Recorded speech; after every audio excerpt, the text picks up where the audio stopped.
for the 500th time, अंग्रेज अपना लगान और न्यूज लॉन्ड्री अपना हफ्ता कभी नहीं छोड़ते. This is the 500th episode of NL Hafta, our flagship podcast. We are thrilled to be here, and for that reason, we have got a very special panel who I shall first introduce, and then I shall tell you the announcements, etc. So, but Angrez Apna Lagan is not for the 500th time. That's true. As our subscriber told us that it came much later in the podcast. In fact, I think in the 9th. This Takiya Kalam of yours or whatever. Takiya Kalam hi bolenge na? Takiya Kalam, yes. In fact, Noman, I hope I've pronounced his name correctly. Noman Khan said it was started in Hafta 92. Is when we started. So much later. Much later. So this Angrez Apna Lagan News Radio Hafta. So on the panel today, to celebrate our 500th episode of Hafta, and we haven't missed a single week since we started. In the studio, we have our team members, Anand, Vardhan. Hello. Who is just a few weeks, months away from becoming he'll pick whether he wants to be a judge or Solicitor General or Attorney General. We are deciding. We've set Solicitor General only if he talks the government language. That Anand will figure it out. Then we have our editor-in-chief, Raman Kirpal. Hello. And Manisha Pande. Hello. And joining our guests today, special guests on 500th episode of Hafta, is Akash, Banerjee. Hello. Thank you so much for having me on this special episode. Yes, and because we are going to be discussing meta things today, which is why we thought we'll get meta people. So, and your other avatar is? Bhakt Banerjee. Bhakt Banerjee. So we can discuss meta and the meta announcements that the government is making as far as broadcast. In UP, yes. Now after the national broadcast bill, now you have the localized broadcast bill. As we said that it's not going to die down so soon. Yeah. Yes, we shall discuss that. And joining us from Kochi is Dhanya Rajendran, co-founder and editor-in-chief of the News Minute. Hi. Hello and congratulations on the 500th episode of Hafta. Yes, and on this 500th episode of Hafta, this is going to be free. It's not behind a paywall. Yay. This is going to be also available on the News Minute website. It'll be there. And we are taking the 500th episode of Hafta to commit that Dhanya's podcast is going to be starting in September. The date we'll figure, but definitely September 2024. And so far, I think we have kind of... 2024. September, it can't be. हमने तो साल तो बोला ही नहीं था. And there will be the names we've kind of zeroed in on. One is Simply South, and the other is Simply South. Simply South we cannot do. India Today's show is called Simply South. Oh, they already have a show called Simply. So, and there was one more option that was put there, but anyway, we'll figure out the name. May I suggest one? Yes. The South Minute. The South Minute. That's See, nice. the minute itself I chose as a mistake, I feel, because of a like a hangover of an hour. News hour, news minute. So what we can call it is... like Arnab. But hangover. with all the content going towards a minute, when people write to us after we've invested 3 days in an episode and they say, बहुत लंबा episode हो गया, then I tell them, हाँ भैया अगली बार एक TikTok video बना दूंगा. So a minute is a we can call it the News Minute Hour. South. Get it? News Minute Hour second. कुछ भी. So that is one announcement, that we will be starting that podcast where we will discuss that. The second is we have a new Sena project up.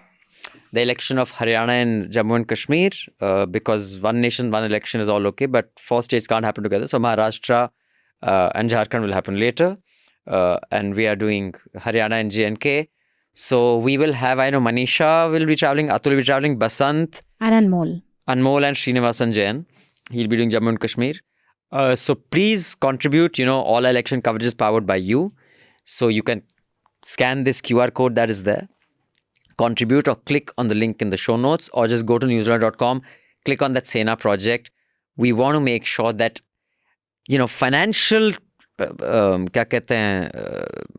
constraints should not get in the way of robust reporting, especially before an election, because it is only on the back of journalism that citizenry remains informed, and that is how they vote. So please contribute. Here's the QR code and there's the link.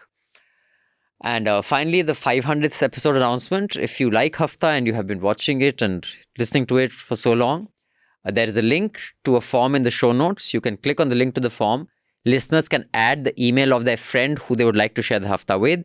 We will send a personalized email to the friend telling them how about the show, its USP, and a link to the episode.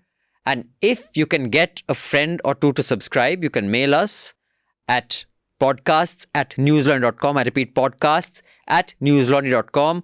Manish has just picked up about 12 books upstairs from Ram Guha to Chetan Bhagat and everything in between.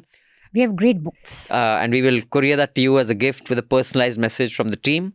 So if you can get 3 of your friends to subscribe, I think you got about 15 books you had pulled out, right?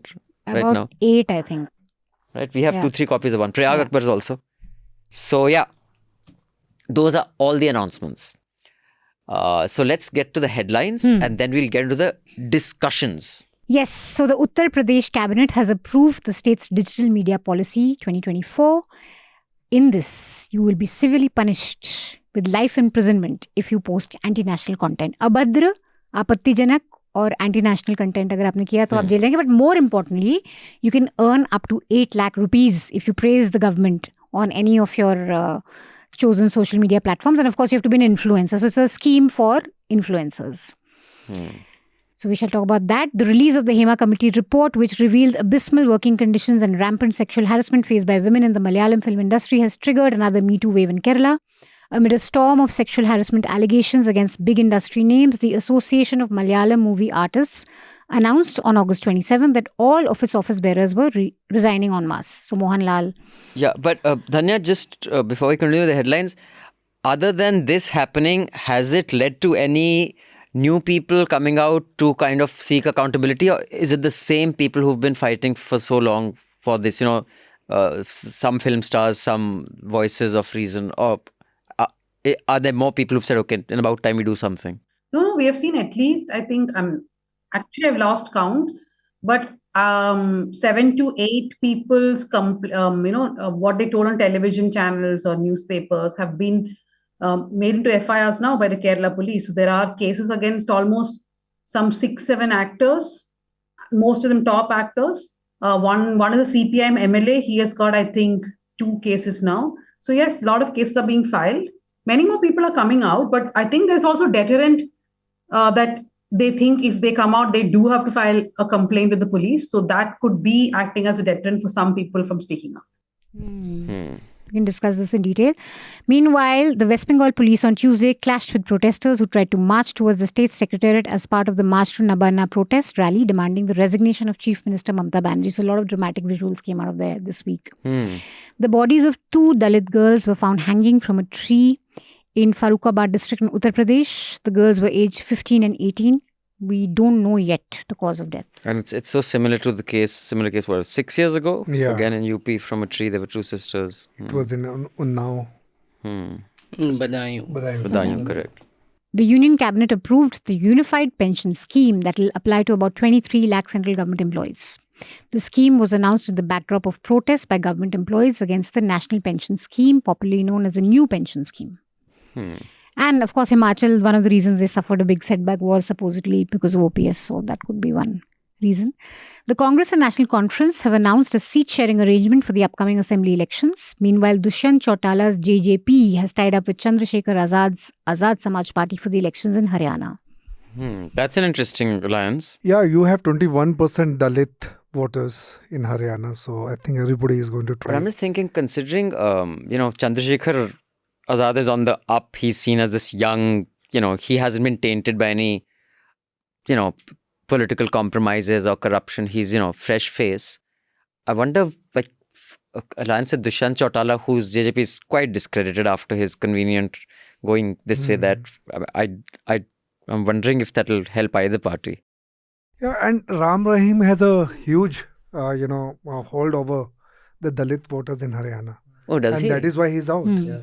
So 21%. So, but his alliance is clear. It's with his alliance is very clear because he's out on parole. Parole, correct. So just the before government election, has helped him. So but it's a sad commentary on our democracy when people say that before the EC announces the election dates, you know that the election's around the bend when Ram Rahim gets parole. So it's a very sad commentary. Yeah. Yes. A 14-year-old girl was allegedly gang raped in Assam's Nagaon district last Thursday. One of the 3 accused was arrested and then he died a day later. And the police claimed that he jumped into a pond in an escape bid when he was taken to the crime scene late at night. And his hands were tied. He was taken at 3 a.m. in the To the morning. crime scene. And the police is giving the reason that there were protests all over in the city, so that is why we had to save him. So that is why we could not take him. See, this is why the new broadcast bill is being brought about. This all this. Bhakt Banerjee was saying, police is working so fast. It is working in the middle of the night. You have a problem with this? And his hands were tied. This case has led to a lot of tension because the accused are Muslim, and there's a lot of and Pratyush was accusation who around comes it. from Assam, and he's our reporter. So he was telling that the Muslims, all these people, they are they know this thing, swimming very well. Yeah, also they showed a Because photograph they're of the in the guy. fishing business or something like that. Yeah, but today there was a video on Madhya Pradesh with these police, 3-4 of them, including a woman cop, beating up this old lady and her grandson in a police station mercilessly. Whenever there is any, I won't even say atrocity, but when police is painted as a victim, as they have been even in the Bengal protest, and sympathy with the guy whose eye was bleeding because he was. But generally, I find it very hard to sympathize with cops, no matter what happens to them, because in general, their conduct is so disgusting that remember when the police was sitting on dharna outside the commissioner's office here in Delhi just 2-3 years ago, when one of them started crying, are we not?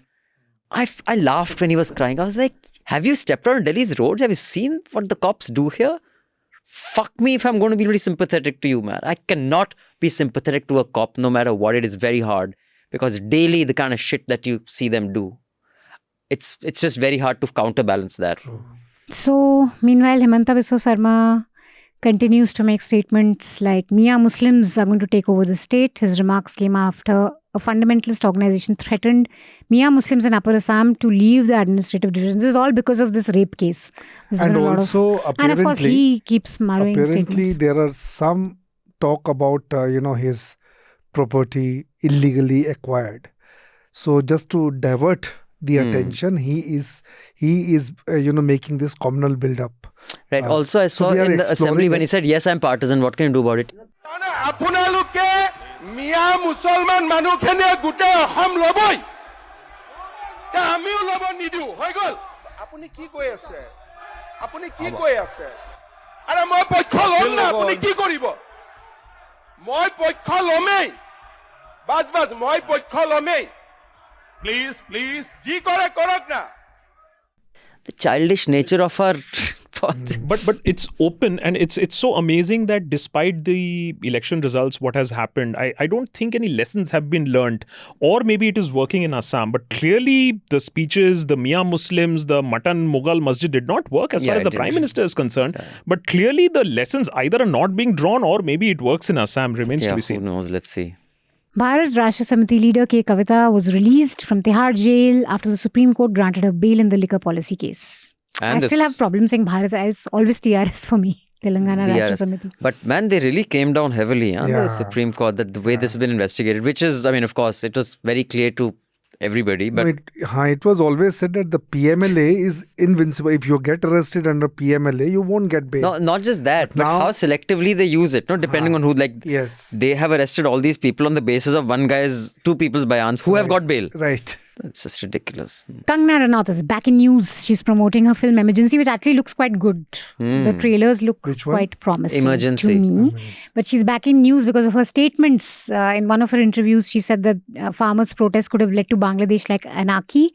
BJP quickly told her कि please आप अपने film promotion के चक्कर में हमारी Haryana election की नैया ना डुबाएं और कृपया ज़्यादा ना बोलें. We have a friend from the south who doesn't understand Hindi, so please. So she was asked to basically not talk on behalf of the party. Now, sir, you can tell me, when was the last time you saw the BJP officially take out a statement rebuking an MP, sitting MP, and telling that MP not to even speak? Not are you only authorized not to speak, but not to speak in future about these things? Perhaps it's very rare. Perhaps for the first time. Yeah, very rare. No, but I love this one cartoon. Nupur Sharma and that H. Raja were suspended for their comments. Yes. H. Raja is was, Gosha Mahal MP from Hyderabad. He was MLA. Sorry, he was suspended for his comments on Allah. Same with Nupur, but of course he was given a ticket to contest again. Nupur has not sort of made a comeback. Yeah, But they were not publicly reprimanded, or they were not, I mean, well, they were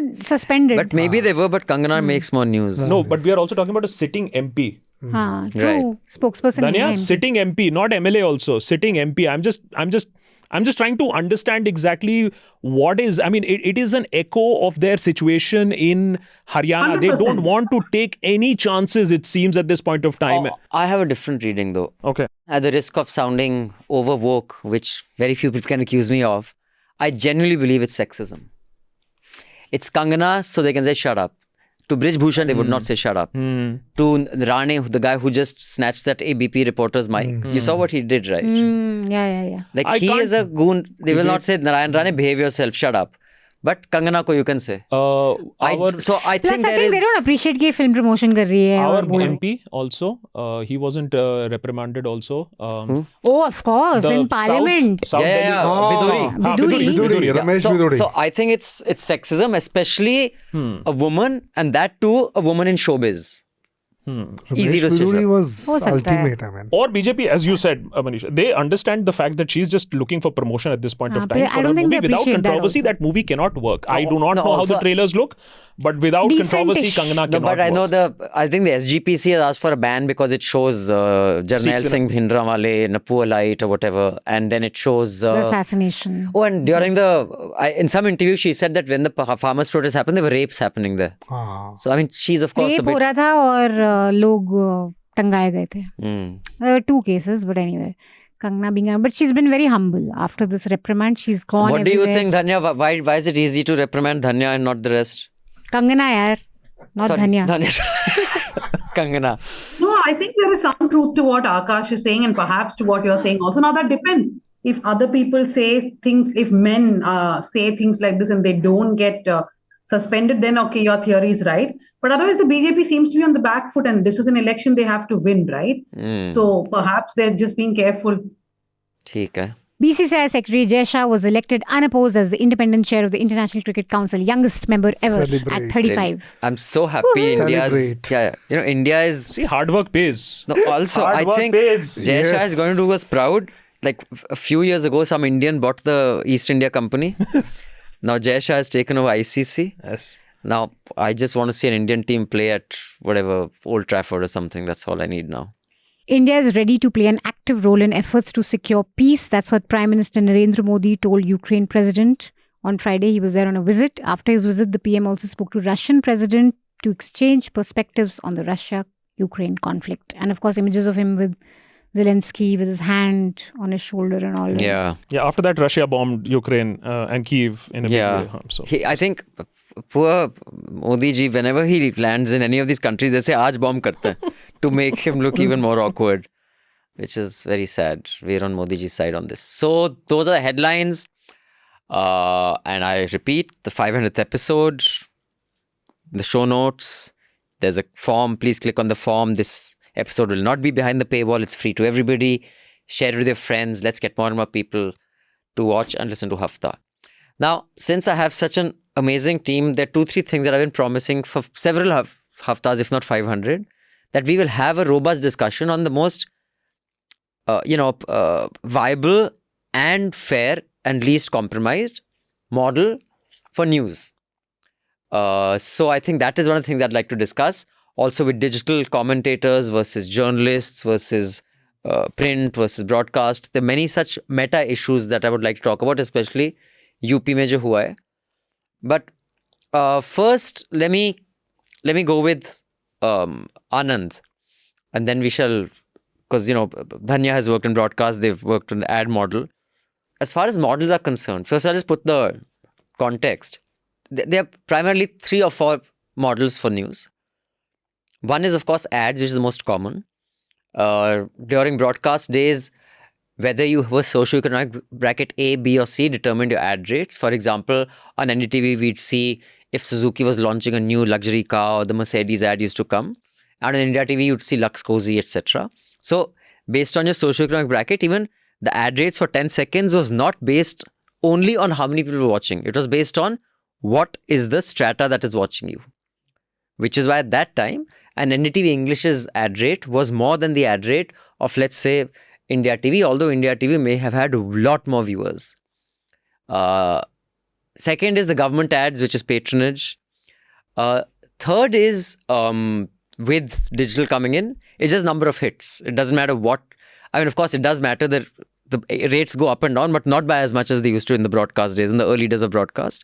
And one model is, which I think, Nehru was a visionary in that sense.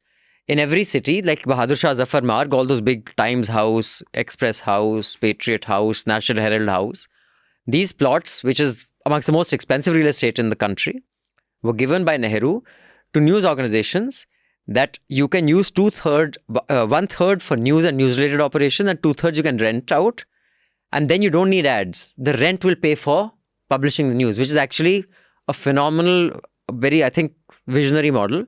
Of course, the greed of our publishers made that happen. National Herald being a case in point, they weren't publishing a paper, they were just rented out the whole building. And many people have done that. They don't give a fuck about news. But the only way they can keep that building is if they publish a paper. But they don't actually need ads. In fact, many papers which are very well known, they only publish one page there to keep in compliance with the rule. The rest of the paper is published, it's outsourced. And of course, there's a subscriber model. We have discussed the pros and cons of many of these models. The subscribe model is you can end up talking to a, echo chamber. And you'll only kind of pander to, and that echo chamber need not be ideological. If you're in Bangalore, you'll only do stories about tech. If you're in Delhi, you'll only do stories about, the urban elite or Gurgaon problems or Noida problems. Lutyens. Not about Badaयूं problems or something. You will not. So these are the several. So that's the context. Now, I have spoken enough. Let's go around the table. Let's start with Anand. Anand, if you were INB minister, which I'm sure you will be one day, don't forget us that day, please. What? I will be everything in the world. Why Judge bhi hai, solicitor bhi hai, INB bhi, minister Why so everything in the world. What do you think is the best combination of a revenue model for news so that you can be relevant, sustainable, and in public interest? I missed one model, but I'll come to that later. Let us begin with a historical trivial regarding Nehru's idea of model, that revenue model. Street, Bahadur Shah Zafar Marg. Now, Catherine, the biographer of Indira Gandhi, had a different take on it, that controversial biography. So she said that Nehru was under a lot of pressure to rehabilitate Firoz Gandhi in a newspaper. And she alludes to a number of things that he tried. And setting up National Herald and a position for him was one of them. So that could have been the genesis. But of course, a lot other things fell into the place, and he would have then come up with this blueprint for other newspapers also. So, and that is one, the side story. I think what has happened with the idea of independent media and why the subscription model is now being bashed up for other things, like one thing, echo chamber, is I would go back to an American writer writing in 20th century. Harold Rosenberg, who said that the New York intellectuals are a herd of independent minds, a herd of Jhund. There was a contradiction in terms. So, a herd of independent minds means they are independent but inherently limited by the fact that they are independent through a consensus. They are speaking same thing, and they are top heavy, a kind of group speak. So I think that has percolated to the subscription model, where financial influences have been insulated, like from corporates or governments. But the editorial biases, editorial leadership has a certain view which can be seen, a lot of editorializing in reporting, the kind of stories people do and this. So that is one limitation in that. But that's not a limitation unique to subscribers. I mean, that is a limitation that is the human condition. So specifically, would you say that's unique to this, or was that the case? Yes. So the legacy media, let's say newspapers, which I consider the strongest news product that news industry has thrown up. So the newspapers will also have these biases, but the operation is so vast, and being organizations, some of them, the measure of them as chronicles or newspapers of record, they will inform say Prime Minister said this thing. This can be reported without going into that whether this claim is fake or not. And also the scale is so big, it's very difficult to establish a similarity of editorializing. So suppose Prime Minister announced a scheme. Now, information about the scheme is important for a news consumer before going into whether this scheme is, let's say, a sop or something, or peanuts.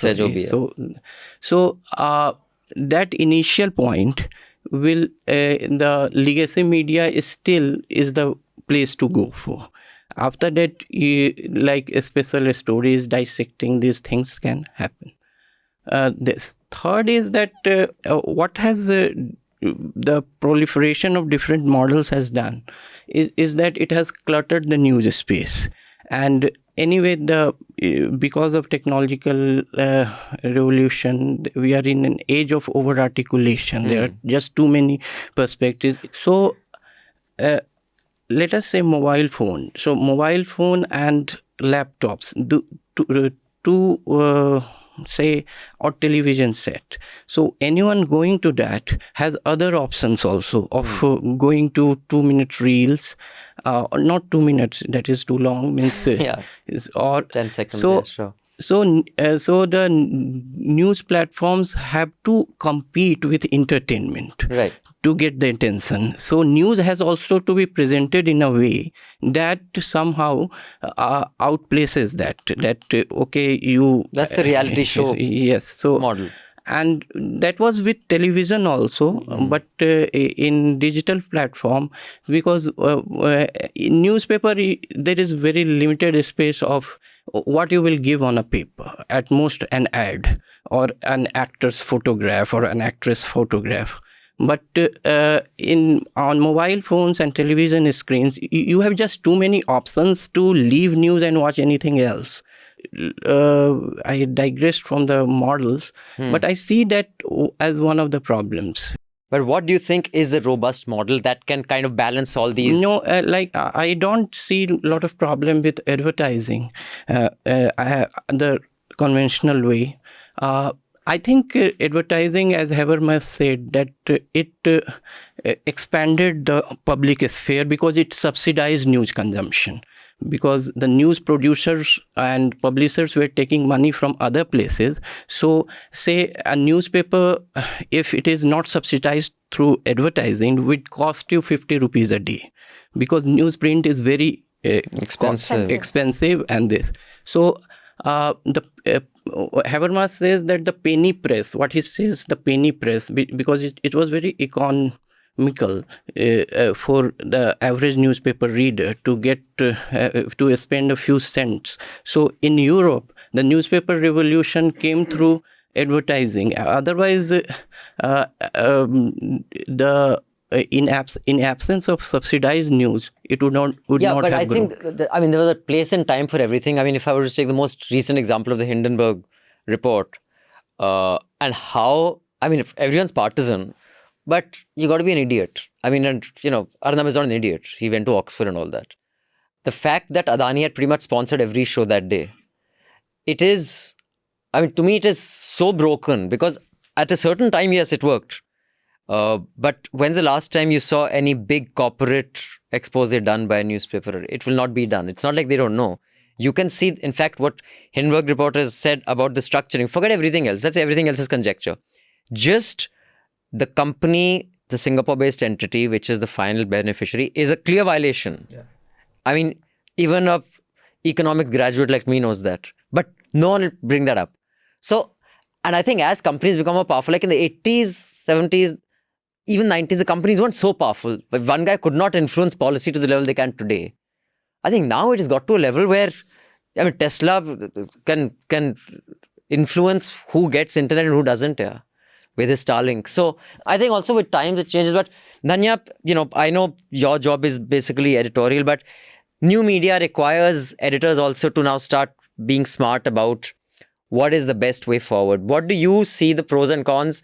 And when you are the INB minister, which you inevitably will be after Anand Vardhan resigns on moral grounds, what is the ideal model you would suggest?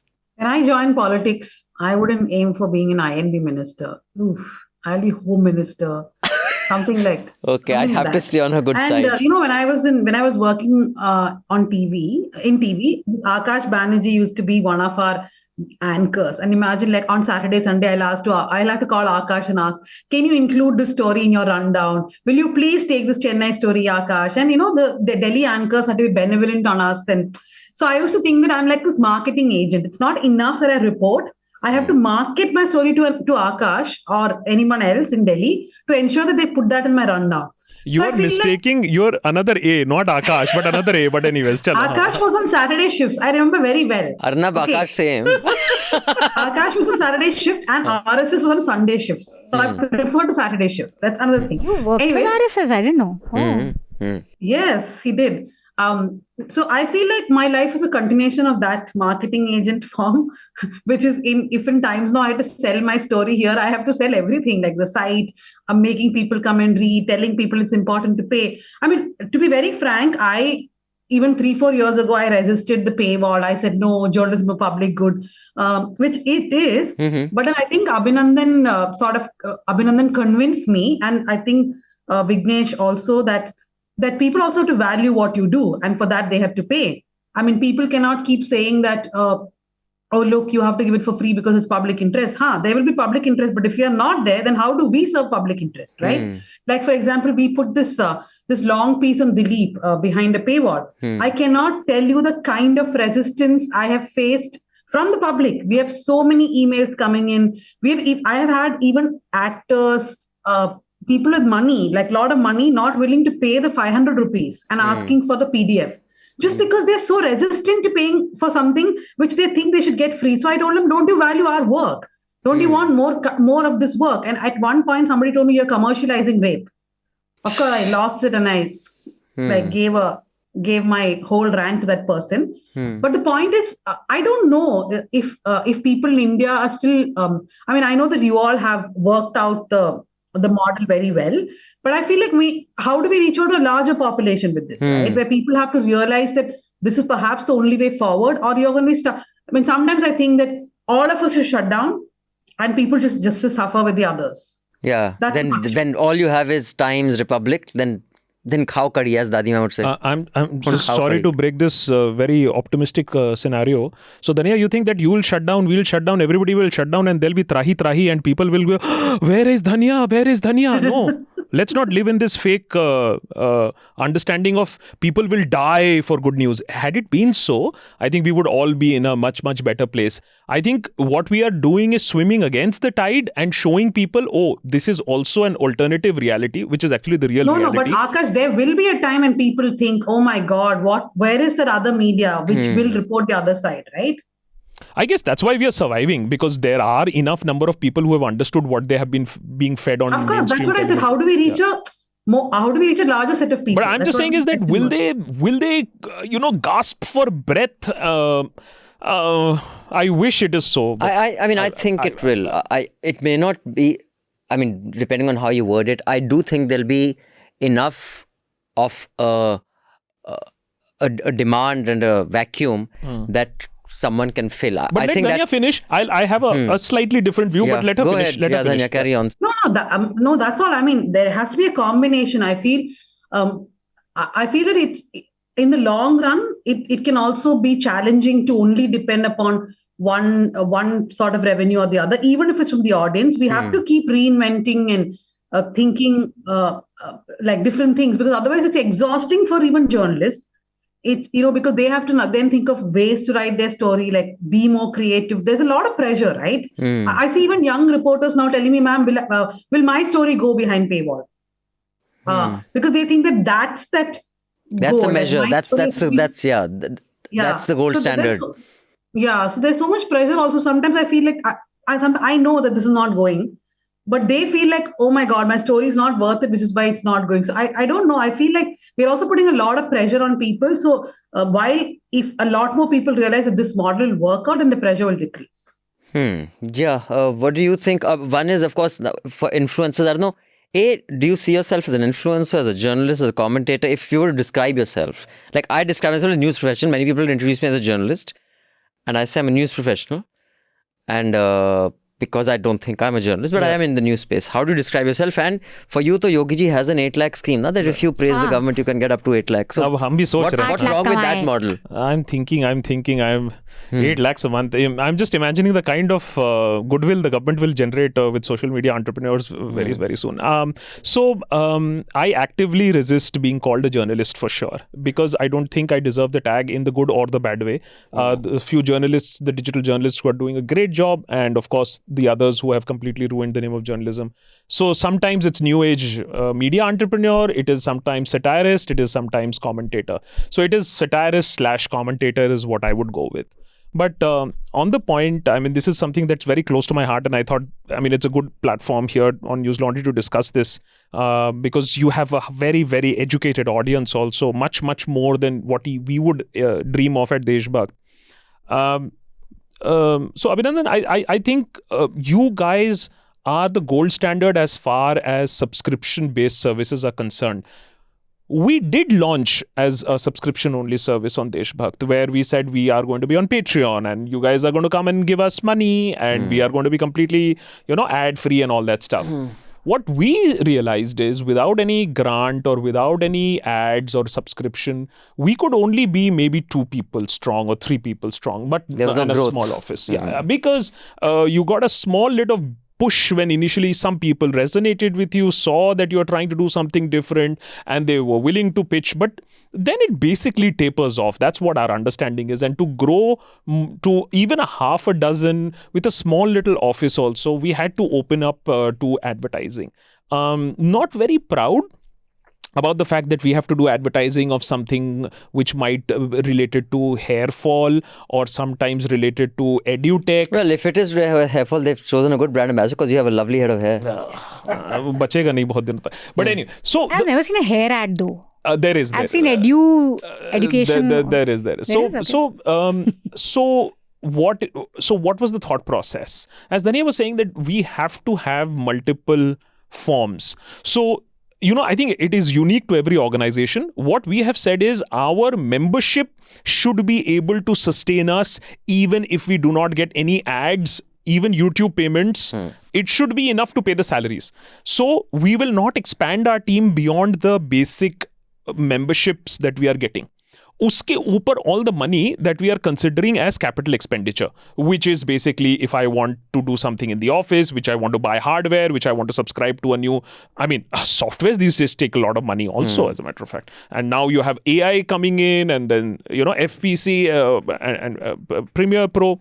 So all that money goes into that. So it's a bit of a hybrid situation at this point of time, because we don't want to suddenly what happens if Patreon is shut down or, some new regulation comes into play. So it is better to diversify. But and this I would hope that you can address with your audiences.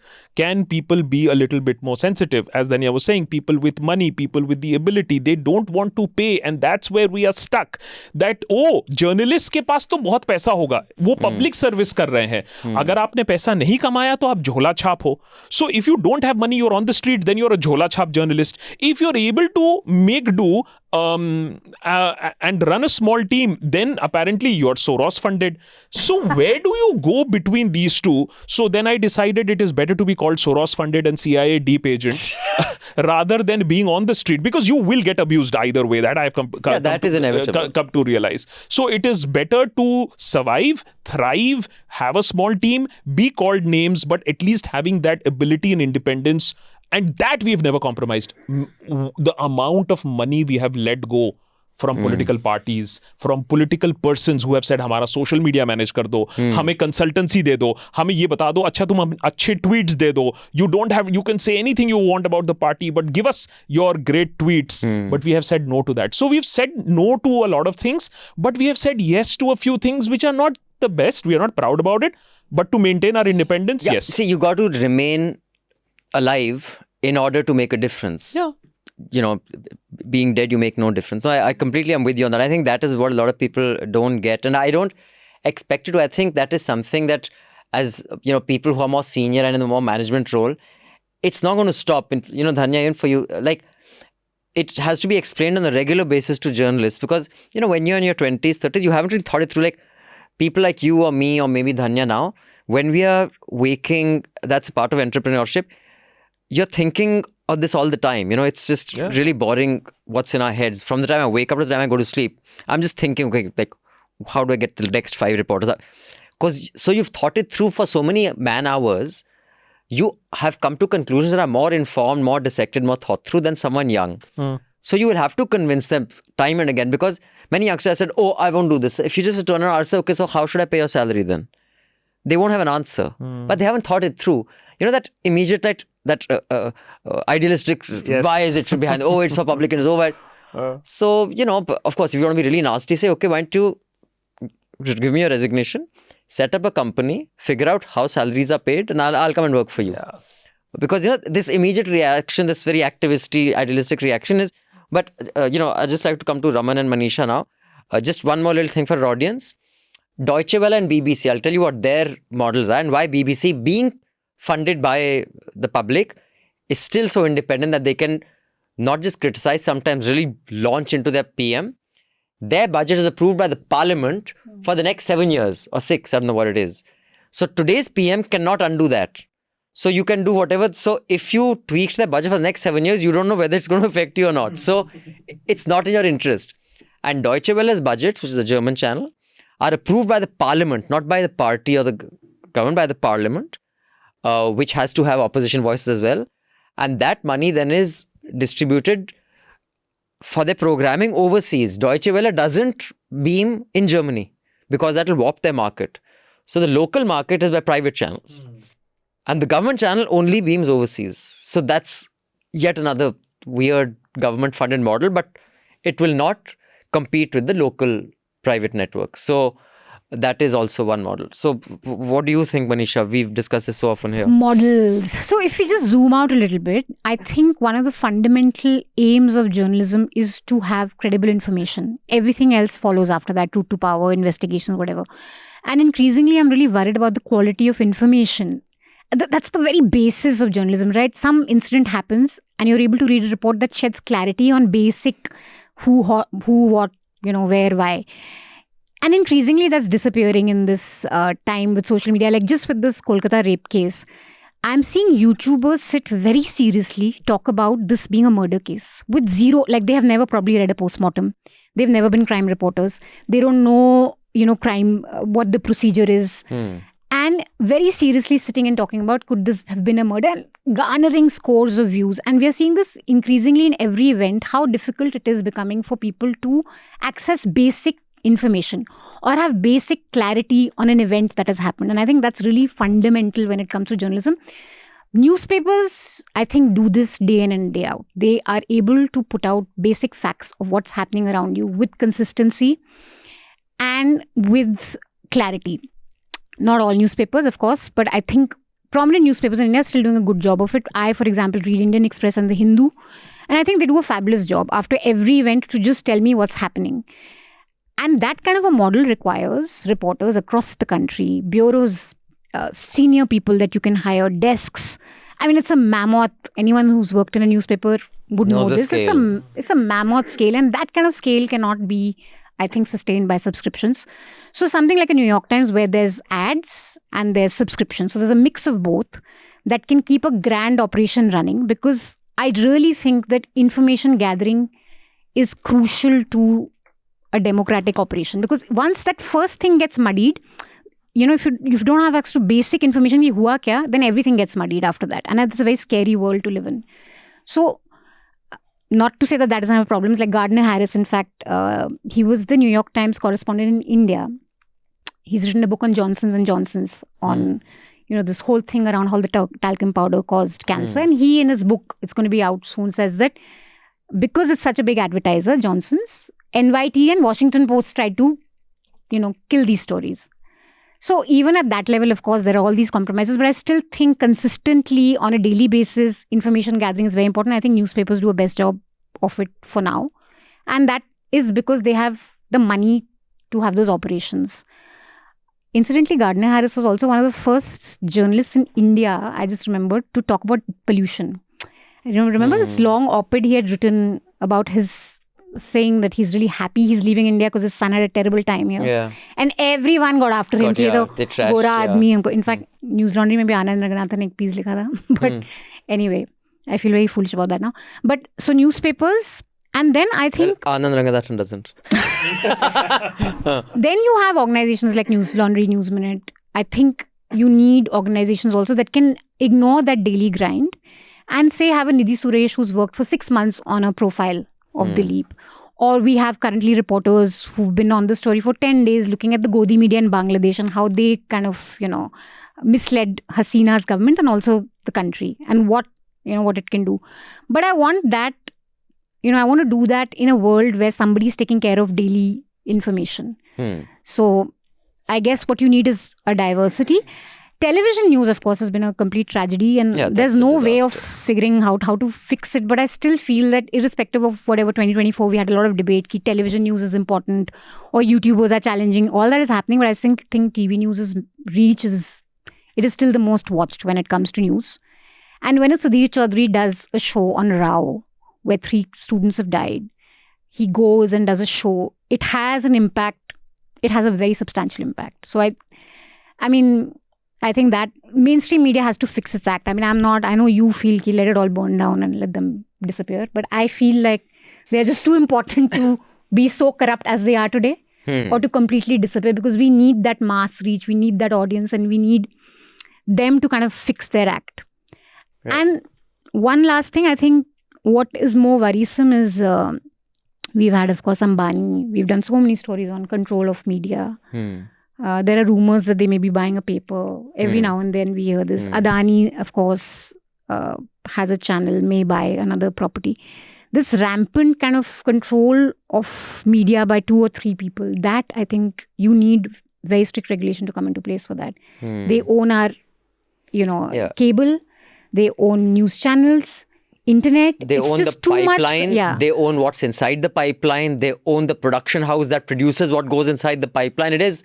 Ambani is influencing. There has to be some check on if that. you really dissect this. So even with corporate funding or corporate advertising, like with electoral bonds, there was this fund set up, right, where all corporations can put in money and then that fund gives political. Maybe something like that for news, where fund then gives news to. You really, I hope Newslaundry takes the leadership on this. What Manisha is saying, what we all discussed, there are a lot of, your subscribers obviously know a lot of this. A lot of our educated audience know as far as the failure of the media is, the concentration of the power and the money. I think the story really is that despite all of this money and pipeline and owning everything, the narrative could not be owned. I think what 2024 elections was phenomenal. Yeah, I think that's the fact that few content creators, few websites, few organizations were able to break that narrative, that stronghold. The fact that a Sudhir goes today and does reporting, it's obviously a kind of a pushback that has happened. He's come to realize that he also has to balance himself, and that is happening. My worry is that the way mainstream media, despite everything, now the guns being trained on digital media and independent content creators, because after all the money that you have put in, you were not able to control the narrative. You were not able to control 100% of what people are having a conversation. And people who want to dig in information, want to have real information, will go to a Newslaundry, will go to a Ravish, will come to a DeshBhakt.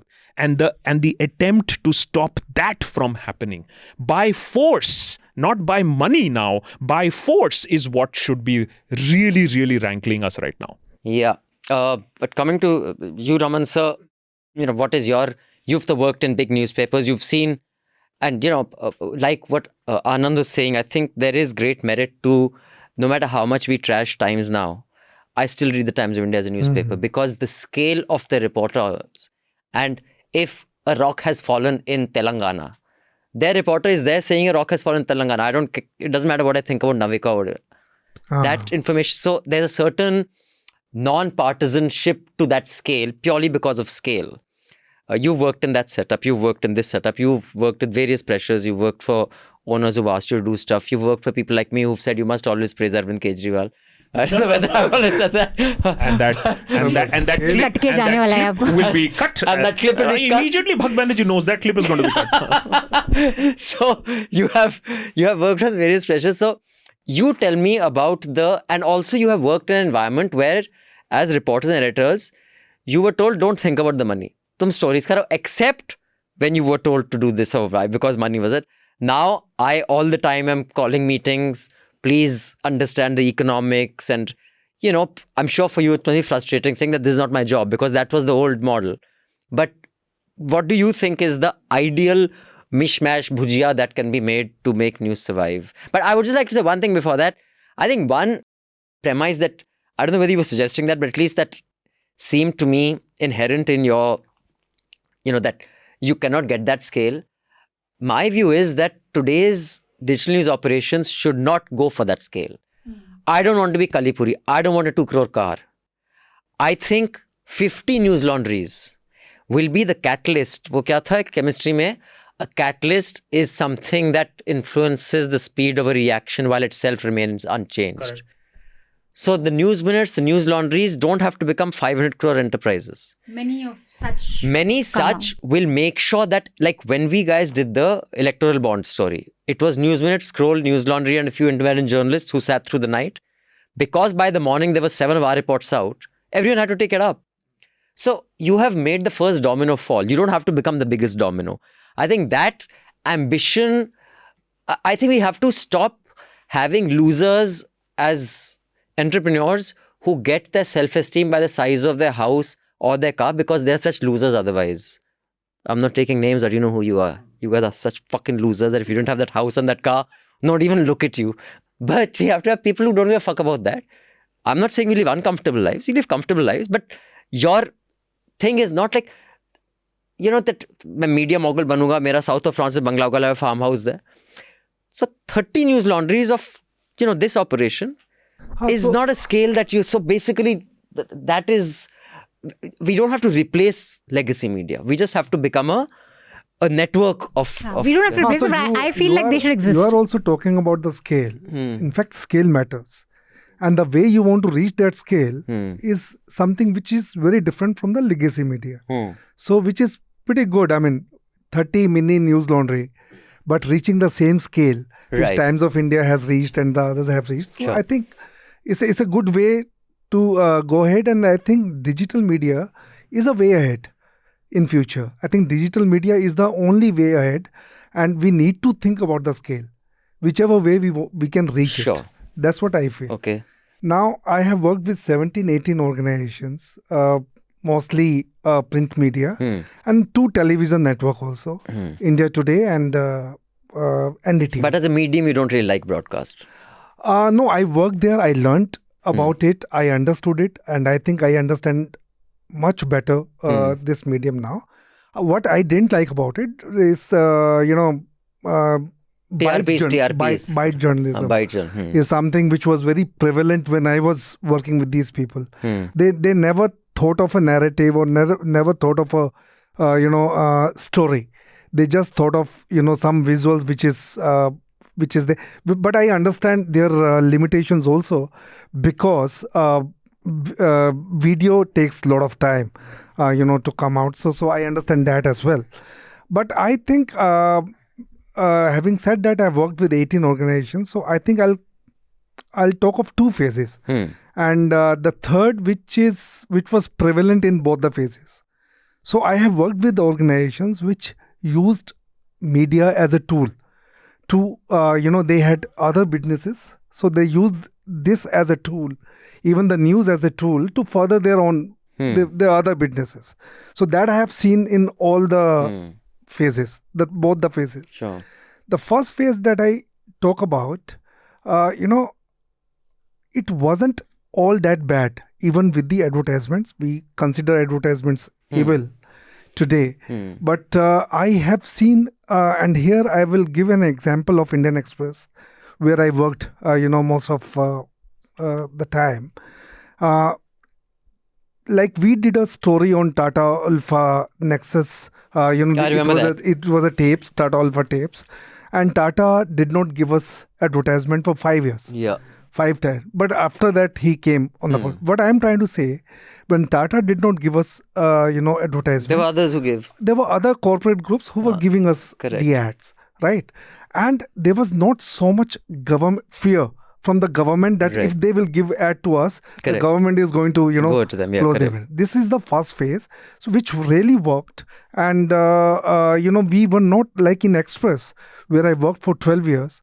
We were never under any kind of pressure. Okay. It was, and of course, Express also had additional benefit. Goenka, when he started Express, he like from Nehru, he got this building. So he got, he just started accumulating, all these real estate buildings. And so he had something in Chennai. He had the Bombay. Nariman point. Which He had they a still have, Huge, Indian he Express, still right? have part of it.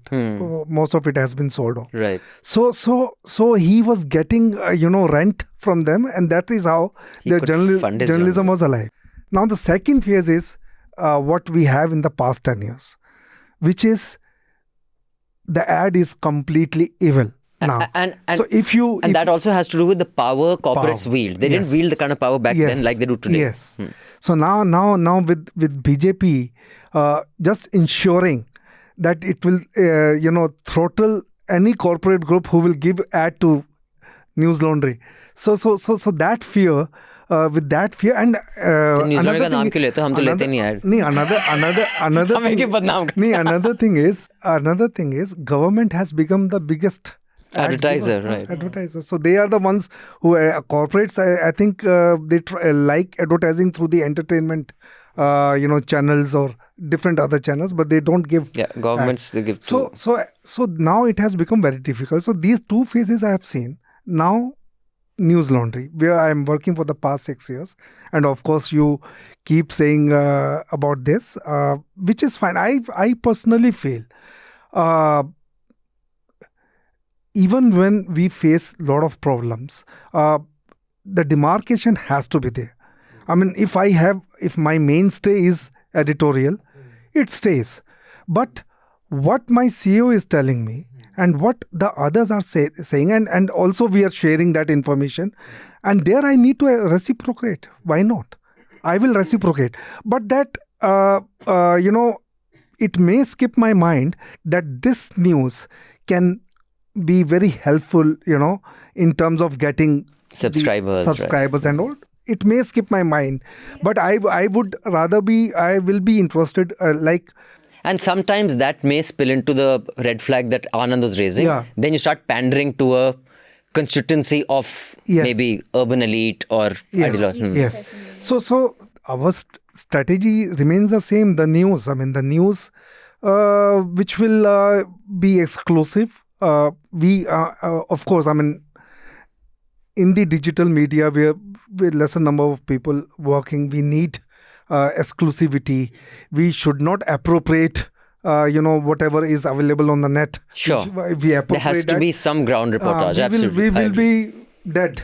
So- in some time. Just want to add, like you were saying that you were sorry that you took a hair ad and all that. I just think, look, take those hair ads. That's totally fine. We get 3 videos on Bangladesh. I think you guys did 3 videos way before television news even knew Bangladesh mein kuch ho raha hai. I didn't see it anywhere except in your channel. So I think also, after a point, discussing models is important, but also professionals, like what kind of professionals are we getting in the industry that are able to make those decisions? Okay, you're taking a hair ad, but it doesn't mean it's not going to color or you're not going to randomly place it in a tacky way, or you're going to use that money to do public interest journalism. So that is also very important, and it's very tragic because journalism schools that we have been talking to, at least no one wants to be a journalist. So I don't know where these professionals are going to come from.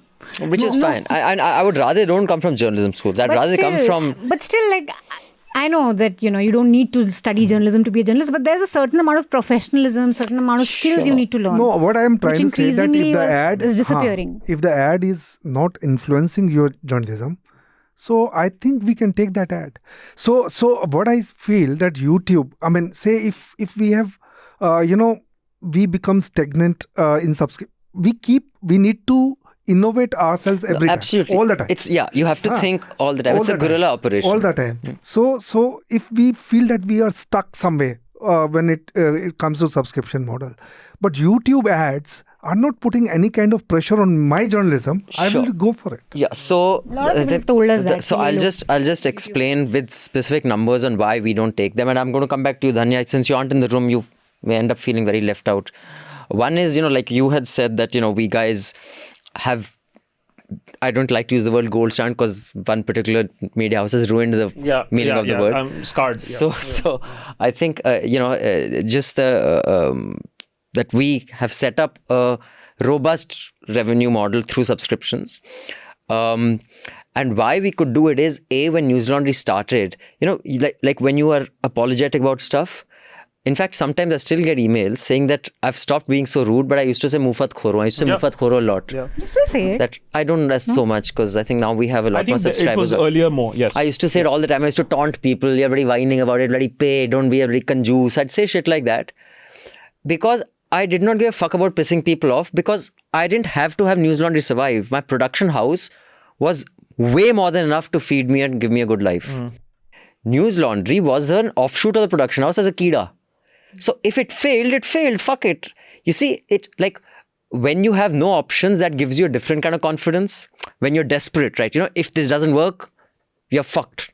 So you will, in one sense, you try harder. But another confidence you get is when something doesn't have to succeed. Newslaundry was a passion project done with excess capacity of our cameras, production. We had a staff of 50. So I could say, dude, this is why I'm doing it. If you don't like it, fuck off. And that kind of appealed to certain people. They said, right, we will subscribe. And then later, as the size became bigger, people started getting offended. When you're saying that people, you have to be sensitive, you don't. People are just oversensitive about everything, but that's my view. But I'll give you a small example. When we started Deshbhakt, of course, I think Deshbhakt gets a little bit of that DNA from Newslaundry also. Remember, we started from Newslaundry with Why So Serious? Why So Serious. Right. And I think we get a little bit of DNA from there also when we started doing t-shirts and we had memberships on Patreon. And we were asking for members. And they said, अच्छा भीख मांग रहे हो. तो I said, Modi ji से सीखा है. मोदी जी भी टी शर्ट बेचते हैं. मोदी जी भी they did that whole parcha thing, na, 100 rupees for BJP. After having all the electoral bond, they also wanted 100 rupees from each people. So I said, I've learned, I am only following what Modi ji is doing. Then they will shut up. Also, dude, the thing is, see, I've come to the conclusion very early of social media, you cannot frame your larger perspective based on Twitter conversations, because that is the lowest. So whether it is strategy, whether it is, I'm not thinking of that as a response to, because on Twitter an email saying, I'm cancelling my subscription because you do not, Anand Ranganathan is no longer, then cancel it, yeah. That 100 more people will come. I will cancel my subscription because you said this. Then fuck off, yeah. You see, you cannot be responding to Twitter all the time, because all the time on Twitter. So that cannot be your. I mean, you have to be thinking big. Like, for example, and this is an example which is a reality, what you call, policy triage. Triage for our viewers is a doctor has to decide if there's a person with a broken leg, a punctured lung, and someone with the jugular cut off. And he has to operate on one. He'll operate with the guy with the punctured lung because he can still save him. He can't save that guy, and this guy can wait. So I think that is the first thing that one has to think about, that we cannot be responding to.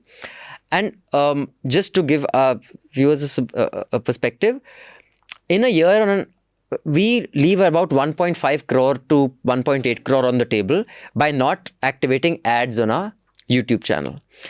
So if we activate ads on our YouTube channel, we will, based on the traffic we have over the last 2 years, we will get an additional 1.5 crores at least.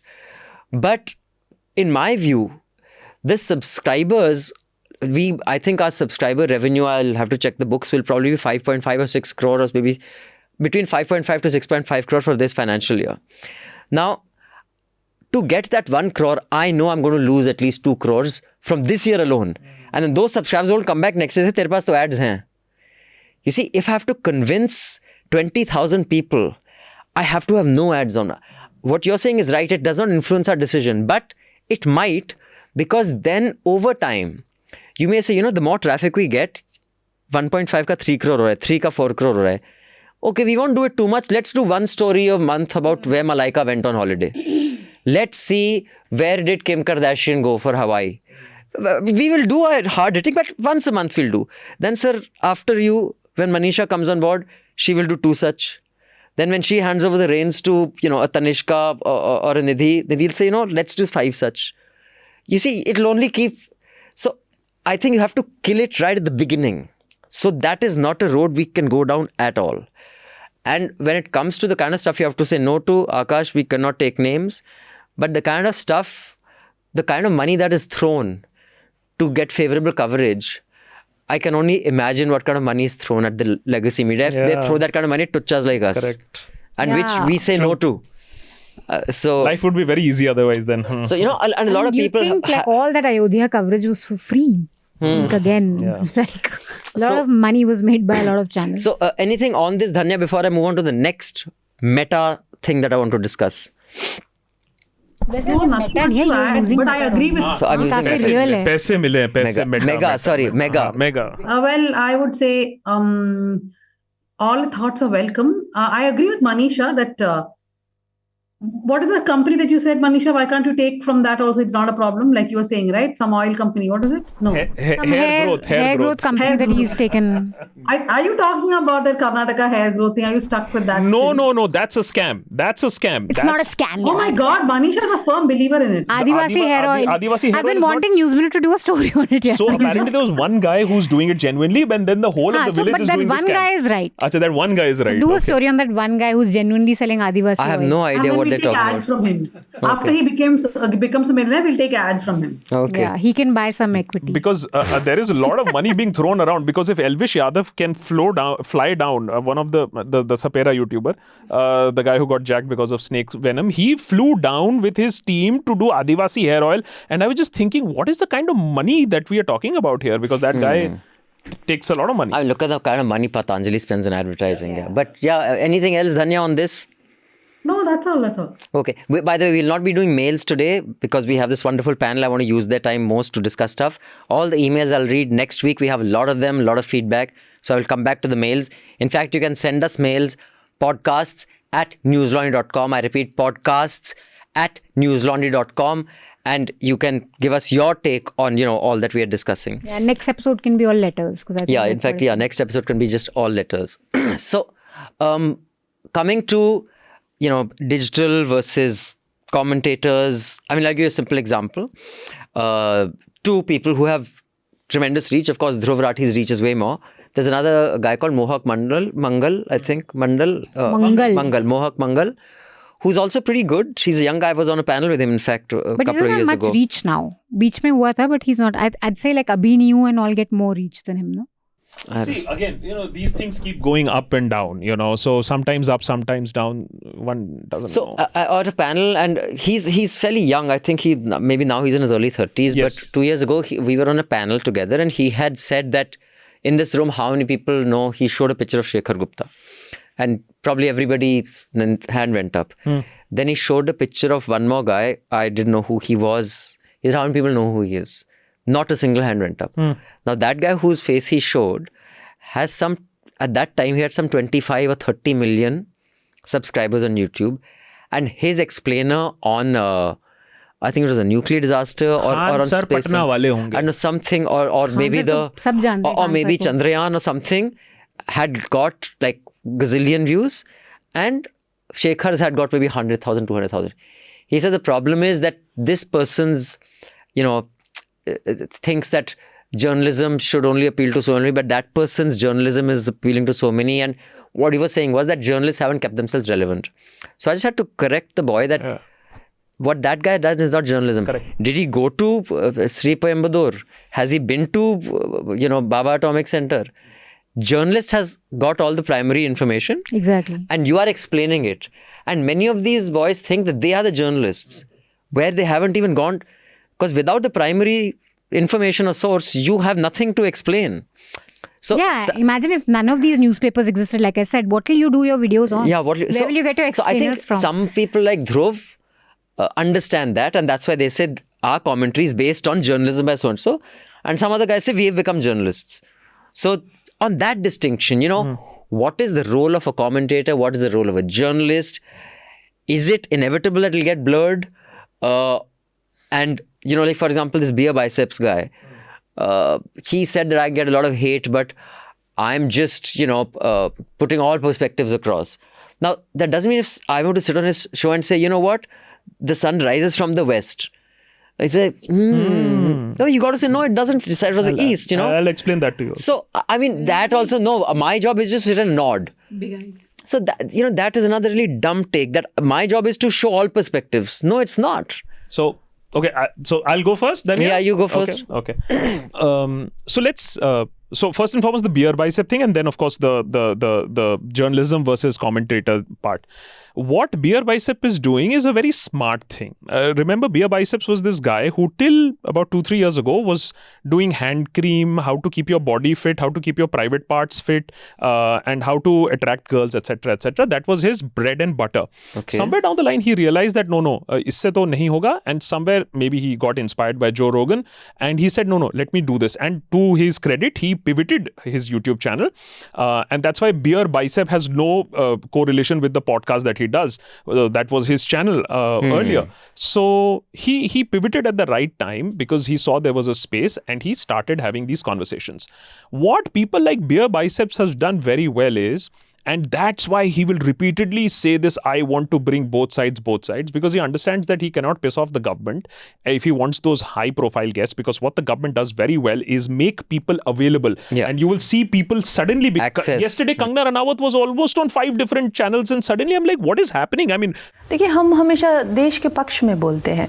जो इंसान देश के पक्ष में बोलेगा उसके पास अपने लिए कुछ करने के लिए, लूज करने के लिए है ही नहीं. पंजाब के लोगों को मेरे खिलाफ भड़काया जा रहा है, किसानों को मेरे खिलाफ भड़काया जा रहा है.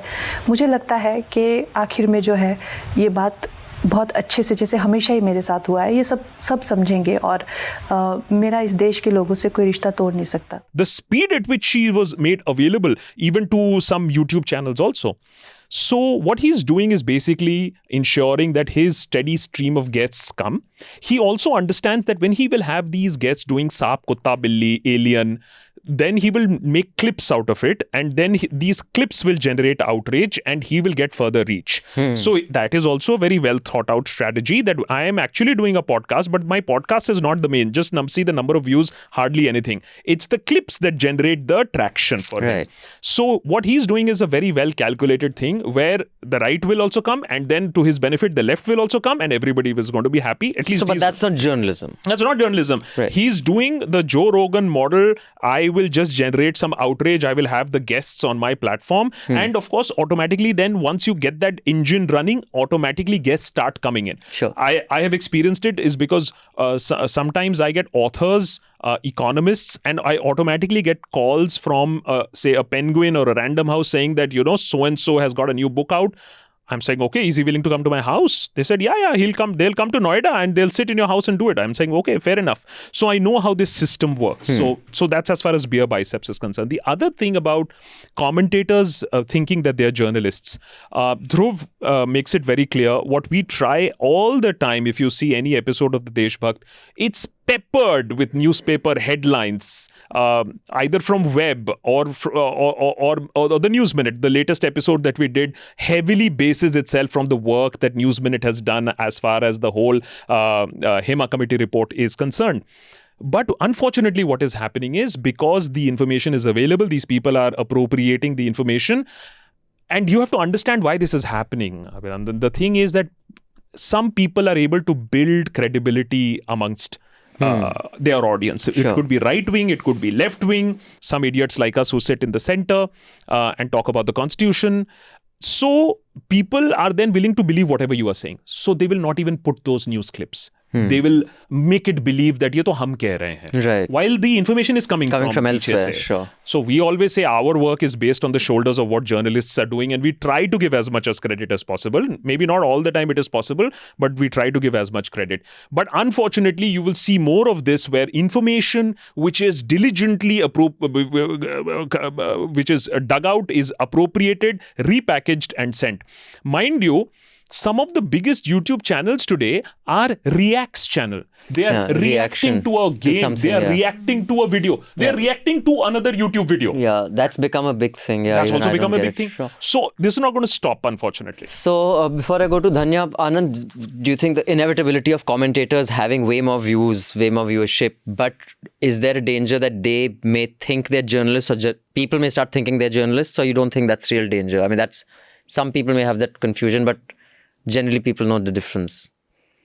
Is there a difference at all? So, first example, like Sekhri Gupta pitted against... I forgot the guy's name. Both are two different kind of videos. One is a journalistic video. Second is an educator's video. So, the client base of, say, educational services on the net is far greater than even news. So many environment journalists, not many, a few, tell me that can we teach and can we... So I say you have covered an incident like a landslide, but an educator, you would be expected to very clearly and crisply explain the geography of it. You need to have a good grasp of geography, the geography of a landslide, draw diagrams and explain to it, because for students preparing for competitive examination, incident is not asked, the phenomenon is asked. They have to explain. Suppose a foreign policy journalist, he may not be a hit in education market because he has talked about events, but a lot of theories going on, history, a lot of things. And you have to package in a way. So Sekhri Gupta's failure is not because it was a journalistic video, but that he is catering to a much smaller market. Audience. His audience is different. Yes, and the educational services have a much larger market because people materially will benefit from it. They will have a better chance at scoring some marks. So even there is a lot of third-rate stuff. I was going to ask you, what do you think of this whole trend of like Khan sir, Vikas Divya, all these guys? So there is a lot of third-rate stuff there also, but that would be digressing from the media because...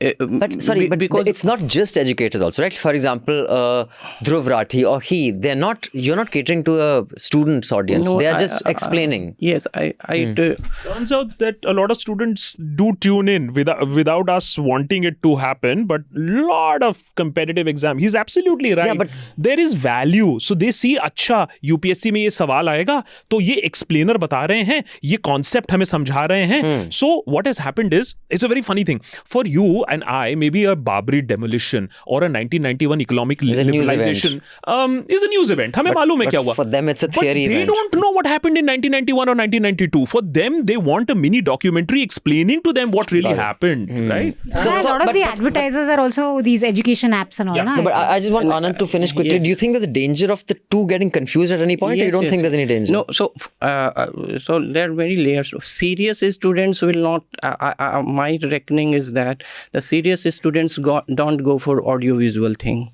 They still stick to books and quality stuff.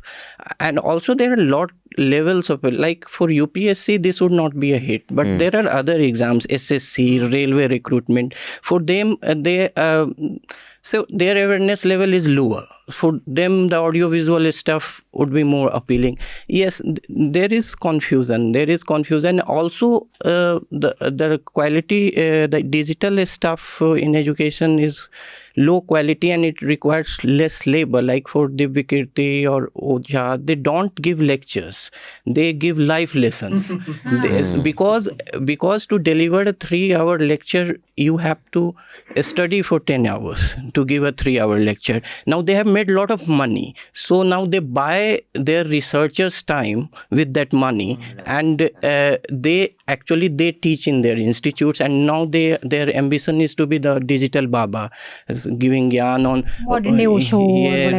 Relationships and this and that. So because Diversification. Yes. But after this whole Rao IS incident, they faced a lot of backlash Right. because they didn't stand with the students. So all their old Gyan, Baba Gyan has come out and been replayed against them. Also, when we talk about digital, we talk about this player, but we have to remember that legacy media is also in digital Sure, space, they've and they also are come top there. players. Yeah. Like Times of India website gets a lot of hits, Right. far more than major the so-called Digital standalone natives. digital players. Sure. So they are also players. So that is one thing. But what you are saying, I see one more danger, that the dumbing down of say the public intellectuals on Twitter, and this few have stayed away, but their commentary, and a lot of them say, I have seen the regression of few once admire intellectuals to tune in. They will just tag 5-4 journalists because they want to get traction and want to get invited. I have seen exactly this phenomenon. People I've seen Twitter deteriorate their thought process, and they, rather than think beyond social media, their thinking has become optimized for social media. I've seen this happen a lot of also the right minds. pressure. Maybe if someone in their home is telling them that you are not popular on social media, and you are a top-notch professor, so what, you have only 400 followers. So I think that also maybe... So that has pushed many of good organizations, they are giving third-rate research on this, like this percent, because it gets traction. Also, they will tag, and they will some limericks, some one-liners, and this. So like only few have stayed away, and that is also a dumbing down of public intellectual discourse. Right. Raman, so you were saying something? Yeah, I was saying that I know at least 2 newspapers who do stories with keeping in mind the students who are preparing for the IAS exam. One is Hindu, the other is Indian Express. So here the Explained is actually for that. They take policy reporting very, very seriously. So if you see anything that happens at the policy level, you will see Hindu is reporting it. And even the Express had a very good explainer on why was Anil Ambani fined, what are the violations. So it's apparently a huge hit also. It's a huge hit. Among students. The second question that you were talking, I see when I look at the videos, say Dhruv Rathi, Deshbhakt, I can very clearly see that these people are very articulate, they're very good at satire, and they're very sharp in whatever they're saying. I know that most of the things have been picked up, but because I'm a journalist, so I know that. Okay, but they are putting it in a perspective, and they are very good narrator, and they're very good at conveying the stuff. So I have seen the others also, which immediately put me off, who are not good at it and who are mostly stealing also. In fact, I'll say that some of I won't name, but some of the journalists, very well-known journalists, now they have also started their own particular channel. In fact, they also, because they mostly go after rant. So ranting gets traffic. Maybe they come up with, I try to understand why it happens. They say that they start in the morning, one show in the morning, one show in the evening. It's not so easy. The pressure is too much. This is the pressure. And then they can't go and report. Why I didn't like working in those TV media, because this is the... Also, when you don't have institutional backing, you're just running your YouTube channel. You have to come up with something every day. You can't say, I'm working on this, someone else will do something for the next 5 days. You have to, you must be facing that pressure as well. So that puts you off at times. And the non-serious, you can easily identify. You will stop following them. But that's a serious pressure, that it's all on you. You have to come up with a video. Like, how often do you post? So our longest aim always has been once a day. That's hardly ever been possible. In election time, we almost were doing 3 to 4. Wow. Then you're- A week. No, but even that must be hard if you're just like a 3-man operation. Because we're talking about well-researched scripted episodes.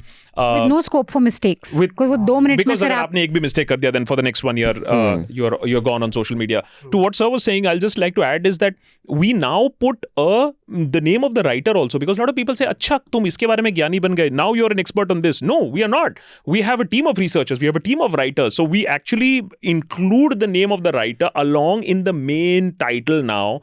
Just so in the interest of transparency is that, you know, this requires a lot of effort, but you are absolutely right. It's an algorithm. It's a beast. You have to keep feeding it. If you don't feed it, then you fall out of the algorithm, and there's 100 different other mental stress to that. Dhanya, you want to add to the danger of this being conflated with journalists, commentators, or you don't really see that as a danger? And do you think digital has also disagree. And has digital I think also there is- I and don't one know more why question. 3 things and one more question. And do you think digital has killed the Delhi dominance of news at least?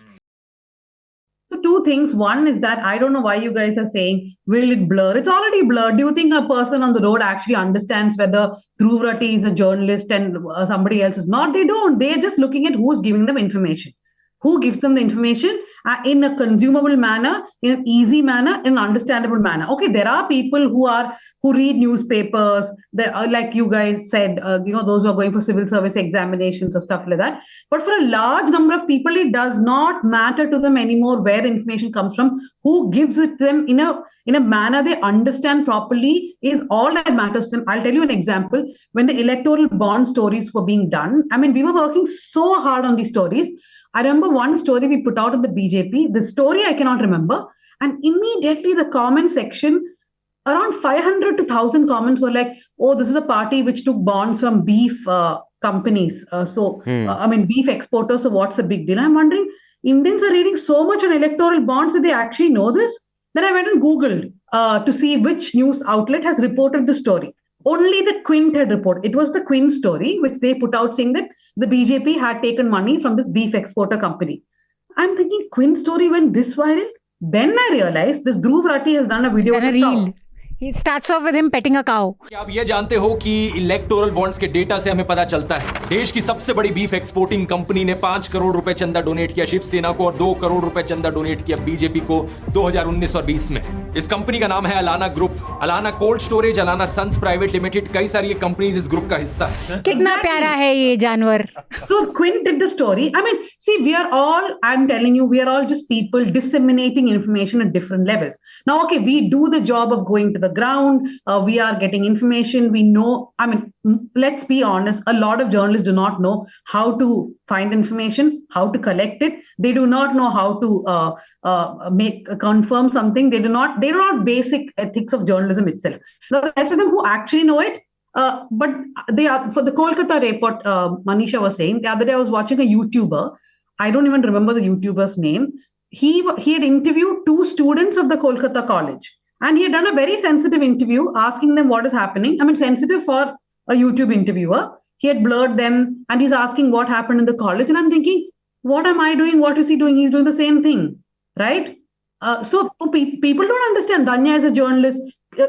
I was insulted once. I felt insulted. One lawyer yelled at me at a TV debate saying, "You YouTube people." And I'm like, I'm not a YouTube person. I'm an actual journalist. And I realized he doesn't know the difference. He thinks I'm a YouTube journalist because I put my videos But on we YouTube. are a YouTube journalist. Whatever that is. What's that? I don't think a lot of people can understand the difference. My son is 13 years old. He knows everything that is happening. He's never touched a newspaper in his life. He's never seen a TV channel because we don't have cable TV at home. He's getting it from YouTube. He doesn't care who's giving it to him. Right. Yeah, I think you have to grapple with this reality of people consuming stuff on the internet. Everything is just coming to you, and you're not going to make that distinction ki ab main journalist. Only very few discerning people will do, which is why I think whatever Mohak has said, I think Shekhar Gupta, when he talks about, say, Punjab militancy, it's a delight to watch because he brings 30 years of his journalism into it versus some 20-year-old who will just... But journalists have to consciously think about how they are communicating their stories. If you're an expert in a subject, and I'm not talking about just digital journalists, but even journalists in Economic Times, Live Mint, who know economics, who know investment. Why are you ceding space to YouTubers who are giving yarn on mutual funds one day, on, investing in some other stock the other day? Use your expertise to communicate to your audience. So I think journalists also have to relearn how to communicate. You may be good at something, but can you have a department that can use your expertise, your talent to actually put that information out? That's real public service. Yeah, I think you should do that. Also, one more thing I want to add, just one thing quickly. See, at the end of the day, maybe the people do realize that, okay, this is a journalistic outlet doing this work. The Hema Committee report is an example, right? For example, when that report comes out, everybody is turning to us, including a journalist in Delhi, are calling, normal people are coming to the website and reading it because they know there's a body of work. So at some point of time, it will pay. But Right. it's not like everyone who's on YouTube watching the Hema Committee report and its fallout Sure. are thinking, let me go to the News Minute. They have done some wonderful reporting over 7 years. They will tell the truth. I will read it. They are consuming it wherever they get it. Which is- During COVID is one example. Why did we see an uptick? Because people were turning to news, or Yeah. whenever there's an accident, a big tragedy, Because then people they want to want it go to credible. a trusted. No, but Exactly. but I do think that making it interesting is an inherent part of any media professional's life. Whether you're a news media Even when professional, you're writing a story. whether you're a entertainment media professional, whether you're whatever media. I just don't think one should look at it as I have to compete with so and so influencer, Exactly. because you will never become Salman Khan. Dabang will always get more views than your report. So that's the only thing that you have to understand. This is what I am doing. The moment you start playing a different game is when the whole thing starts.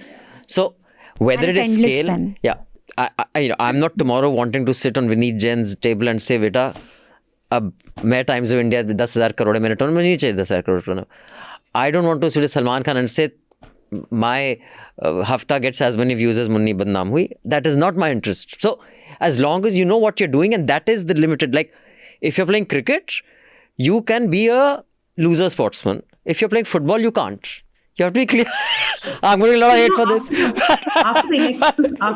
After the elections were over, there was this website which got in touch. I don't want to say which one. They were doing a story on Dhruv Rathi, Akash Banerjee, and a lot of other people who are YouTubers and are their threat. So I told her, okay, call me. And some 10 questions were asked. And I said, have you prepared your story that we hate YouTube people? Because I don't think so. I think we are all at different levels disseminating information. Now, at the end of the day, Dhruv Rathi or Akash does it better than me. But a lot of the information they have does come from me, right? Correct. Maybe I will be able to do their job, not Akash, Dhruv, but he can never do my job. Yeah, so which exactly, and they acknowledge it. But just one thing of the lack of research, and I think this is something that is sad as far as journalists are concerned. When you're doing a story, and I got a call from this young journalist, and I didn't say anything to her because I did feel bad.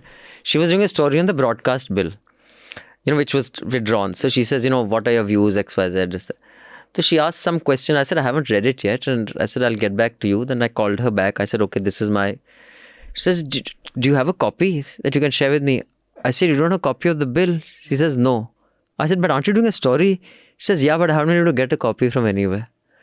I felt bad for her. I said, okay, I'll forward you a copy. But what journalism can you expect? And that person is a journalist. So she must be covering 3 beats. She's asked to do like one routine story, 2 exclusives. Like it's also. But I mean, we started with Dhanya talking about how she had to pitch her South stories. And look at how digital has changed the whole game, where she is really, the News Minute is the de facto website one wants to go when they want anything related to the South. Correct. So she doesn't have to pitch her stories. People would come to her. In the same way, and in the Northeast also. And I always say, you guys, you don't need mainland. Mainland needs you. Stop thinking that, Arey, hamara story udhar nahi gaya. You guys are anyways precious. So I think that dominance of the Delhi media is definitely gone with digital. Dhanya's information is driving our YouTube. And I think Ravish is a good example, where from television, he reimagined himself on digital. Not even, I understand it's television, it's visual to visual, but there are so many TV folks who were not able to reimagine themselves even in digital. So I think it's a question of time. It's a question of understanding the media. But that, if I may just segue, that gives me a perfect segue into what I want to go next, and this is the last thing that we'll be discussing, is that they could not reimagine themselves, and that is not because of they couldn't. It's they're too lazy too. And this is what brings me to when we started Hafta. Hafta was started as an exercise in transparency, because one of my recommendations is a piece that I had written when we started Newslaundry. It's called Our Position on Newslaundry. And the whole idea is that, the whole Times view, that side edit view, is something we don't have. I have a different view on things. Manisha has a different view. For example, Dhanya and Newsmirror and Newslaundry are, collaborators. We are like partner organizations. I see us as one big team. We have very different. Hers is a lot more evolved and informed take on gender than mine. Mine is a little more primitive uncle type take. So, but it's not like mine is the Newslaundry view and hers is the Newsmirror view. I'm sure there's some, clumsy thinkers in her office, just like there's evolved thinkers in my office. So so we started News Hafta as an exercise in transparency. So people can see Madhu has a different view. Madhu, Anand, Manisha, Arunabh, we'd sit and disagree on so many things. So it was basically that Newslaundry doesn't have this one view. And so often me and Anand would disagree on so many things. Madhu made me stand up forcibly during a film because I wouldn't stand up for the national anthem. I said, I've come to watch a bloody shitty film. I don't know how to. She pulled me up and there was that whole. So, but we can still coexist in one space. So that was the idea that Hafta started with. Over time, people expected to get news from here. And which is why we started doing the headlines a little more, this thing. But I will say one thing, and this is a very legitimate criticism of the Lutyens elite. And a lot of them are just lazy, and they were in the jobs that they were at because of their access, because they were sons and daughters and brothers and sisters of, the political and bureaucratic elite of Delhi. And we know many of them, Akash. We know they're wonderful people, they're nice people, but they're definitely not the brightest people. And had they not been born in the family they were, they would not have those jobs. So I don't think the response to that is the insane right-wing ugliness that you see of the Op India variety. But a lot of people are very critical of me that, why are you so friendly with Chetan Bhagat? Oh, he's this, my own friends. Oh, you had dinner with Chetan. Chi, Niku, you're so, how can you, didn't your head explode? Didn't your head explode? I'm saying, no, he knows, I've discussed this with him. I'm like, I think his grouse is legitimate. He sells more fucking books than all you Lutyens elite put together. You guys keep making fun of him. I have read some of your Lutyens elite's books. Some of them have written a book. It is no better. I mean, Chetan's plots are better. Your English is clearly from Doon School and elsewhere. But it's not like you've written a fucking brilliant book. But you have made, like when we started Newslaundry, I have, disagreed with Ram Madhav, but he gave me an interview. Of course, now they don't because Modi ji Shah don't allow union. The day we criticized Sagarika Ghosh, I got 20 calls from friends of mine. Oh, you are sexist. Why? Because I criticized Sagarika Ghosh. She blocked us. She blocked me. She blocked Newslaundry. She blocked Newslaundry. What I'm saying is the Newslaundry started, the response of the liberal elite was so fucking bullshit. So which is why that grouse is something I think is a legitimate grouse. I have seen it. I have seen mediocre people. I'm not saying they're dumb. But you put an average intelligence person, you send them to a public school, you send them to a fucking this thing. And Arnab is one of those people. Yeah. So when he says, it's like Trump saying, I'm one of you. You've just managed that anger. Now the thing is that Op Indias have taken that anger and taken it to different zone. But that was my first learning when we started Newslaundry. The tolerance level of criticism of the liberal elite of Delhi is abysmal. And that comes from always having what I call the Raja Babu complex. Raja Beta hai, बाबूजी IAS officer joint secretary का बेटा है, बाबा को लेके जाओ यहाँ, बाबा को जो बोलेगा, तो बाबा जी को अगर किसी ने बोला अबे चोमू तो क्या बकवास कर रहा है, बोलते साल how dare you talk to me like that. Whereas people who do not, and that also reflects in many of the emails that I get. Many of the emails that I get which disagree with me, I can see they coming from, they are people who are used to having to explain their position. Many who say, fuck you, I'm not going to deal with you anymore. I know that person has never met a disagreement and that is the only way to deal with it. So, I mean, I just want to, because that is something that when Newslaundry started, the amount of hate we got from our own was a revelation. But it didn't stop us from In doing fact, I came in as a reporter. The number of people that would just bang the phone down on us. it. How dare you ask this question? Why are you doing this story? A lot of them love nuisance now, but back then they were very like, there was a huge resistance to how dare you ask questions of us. Yeah. We're only supposed to be asking questions of others. Yeah, of course. But as long as you're going after them, many people are happy sharing this table with us. As soon as the government changed, we started asking questions of the other side. They found it too inconvenient to sit with us, and all those. I don't consider Arnab a journalist. I don't consider Times Now News. Today, those people sit there saying, you guys are making such a difference to the country. But before we wind up, just want to go around the table with closing thoughts on anything you want and your recommendation. May I start with you, Dhanya? Since it's timely, I want to recommend the book called She Said, considering that we are seeing another Me Too movement. For those who don't want to read, you can watch the movie, but the book is a very different experience. It's written by 2 New York Times journalists. You should also read Ronan Farrow's Catch and Kill. That's also a really nice book. It's both on Harvey Weinstein. Both these sets of reporters followed it at the same time, but just that New York Times broke it first. So read both the books. They're very nice. And they also help you understand, like, for example, what we are seeing playing out in Kerala. I'm actually quite upset with what is happening now. And I hope it really stops because the movement is about to be destroyed very badly. How? You want to quickly elaborate? Like why, what, how? It started, WCC did, Hema Committee report came out. We were all discussing Hema Committee, right? Which is what it should have been. But now what has happened is TV slowly, women are getting triggered, right? They watch this and they're getting triggered and they remember old episodes of assault. So 1 or 2 women started coming out and saying that I was assaulted, I was this thing. So channels are like, where did they touch you? What did he do? Where did he take you? And then imagine there are 8 different channels. So the woman goes from this channel to this channel to this channel, and they're describing the sexual act everywhere. Then the next woman comes, and the next woman comes. And sometimes women don't want to give the names. They're just saying this happened to me. This director did to me. They're not saying the name. You should leave it. No, but tell us who it is. And then they make them say a name. Then another chain. This is not a movement which can play out on television. When Me Too happened, it played out on social media where the women themselves came and spoke, right? In New York, wherever it started in America. But here, it's TV channels have taken it over. It's just, I don't know. I felt very upset, and I told channels I'm not coming from today anymore, because when women come out of stations, they're like, tell us who you named. It's not a way to do this. Right. But thanks, Dhanya. All the best for News Minute's coverage of this issue. You guys have been steadfast and consistent on this, and I think that makes a big difference. And we look forward to partnering with you on many... Congratulations again, 500th episode.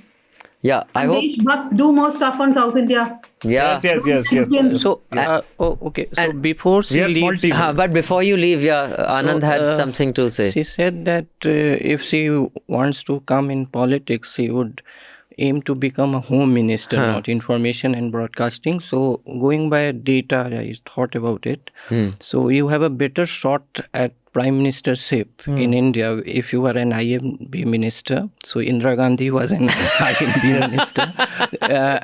Thank you, but I don't want to be prime minister. So I.K. Gujral was a INB minister, and L.K. Advani deputy prime minister. Sure. So was I don't think we had any home minister if Mr. Amit Shah doesn't become who went on to become prime minister. Dhanya for PM. Dhanya for, that's the hashtag. But the Correct. record in the last 10 years is a bit different. Look at all the INB ministers in the last 10 years. They all get But last 10 years, everything is different. Everything. Independence No, so when these people became INB minister, they were also not big shots. Means I.K. Gujral or they are. So closing thoughts and recommendation, Anand. No, before I thought I wanted to say something about this journalist blurring thing. So the ruler sheen is that I think one factor for dilution of the profession of journalism is that it became very easy to become a journalist with a mic. So you have 10-15 people wandering even in a village with that and doing a bite thing. So a bite thing and a hyper local level. So I think one measure of an professional aspiration is that what is toughest to get into, and that's why IAS is tough. Barrier to entry. So what is easiest to get into? So Anand Singh, the Don turned politician, so he once said to someone like that who was interviewing him कि I would translate it in English कि माँ बाप पढ़ने भेजा था, तुम पत्रकार कैसे बन गया?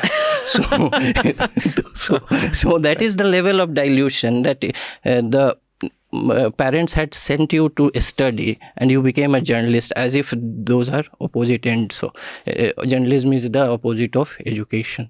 So that is one thing. And not only that, in rural scene you have these influencers with millions of followers also. And besides Coca-Cola, I think the biggest import of America to India is not is Hi Guys. So you have this complete mismatch.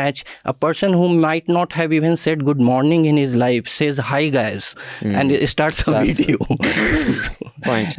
People in rural scene don't know how to distinguish a journalist from a media house and who is just loitering around with a mic. So, And your recommendation for the week? A recommendation, I think in headlines we miss this Ajmer Sharif case that the court held 6 people guilty under POCSO. So many newspapers have done front page coverage of that. I think the more substantive in not any exclusive, but very crisp information in Times of India. Suparna Roy and Nitesh Kumar. So that is one report. Second is it's an old 6-part series, I think on BBC Player Universe, and it talks about the major themes in astrophysics. It's a very nicely done series. First they explain the formation of galaxies, then stars and Big Bang theory, the rival theories, and a lot of things. So that's one thing. Right. And Raman sir? My closing thought and recommendation is, I think, going to be this Mr. Yogi. He has offered something. So I think we have discussed so many models here. So Mr. Yogi has offered his own model for the digital media, which is, I think everybody should see, and especially those who live in Noida, in UP, they have to consider it. Right. And those who can read it in Hindi, we will give that notification so they can read it. It's very, very interesting. In fact, he has redefined the entire digital media. They are redefining even what is real. Real is 9-second, whatever you give, and anything which is over 9 seconds is going to be a video. 90 seconds. 90 seconds, sorry. Is a 90 video. seconds. So anything over 90 seconds is a video. So and the money that they are going to give and all is very interesting. And those who can read in Hindi would really love it. And the second is there was a documentary on my all-time favorite, Roger Federer, on Prime Video. So, which is his last 12 days before he announced retirement to the public. So those 12 days, and it's beautifully done. So that is my second recommendation. And the third is a video story that my colleague Anmol Pritam has done on Hilsa Fish. Yes, you were telling me also to watch it. We must watch video story. This is about the Hilsa fish that our CR Park bongs, they used to get it from Bangladesh. So how now that's it is- impacted the supply. the supply is quite rare. Foreign and it relations is- have been is- compromised because of Hilsa is fish. costing Cholvena. 3,000 rupees a kg. kg, I see. So beautiful We'll story get some that recipes also. Anmol has done. Chalo. So, Did you must get a watch. bite from Rajshri Sen on this? No, but she was thrilled after watching this. Bite of fish? She said that even I love cooking hilsa, but I would never smell it. So Anmol actually smells it because apparently it smells very different. Okay. Part of the taste is in the its smell. I see. Akash, your closing thoughts and recommendation. I have been saying this since the beginning, is that there was a little bit of a celebration that the government is withdrawing the broadcast regulation bill. It is not by a long shot. I am saying that it will be back in some form or the other. And before just 2 days ago, I posted this, and now you have this UP regulation, this attempted regulation. So I don't think after destroying print and television, the government is just going to let Digital go. all okay, go scot-free. Democracy zindabad, mother of democracy. वो mother sister तो होना ही है, and we will see all of that. So I think it's a very significant time that we are living in, when the government has realized that all the money in the world can't buy them the influence and the narrative that they want, and therefore the knuckle duster is going to come out to ensure that those who have strayed away from the designated path are brought in. So I think all the more reason for people to support independent journalism, independent content creators, because it's so much evident and so much out there that money is being thrown at people who would speak in favor, and jail time for those who speak against very, very clearly lays out what we are going to see in the next 2 years or so.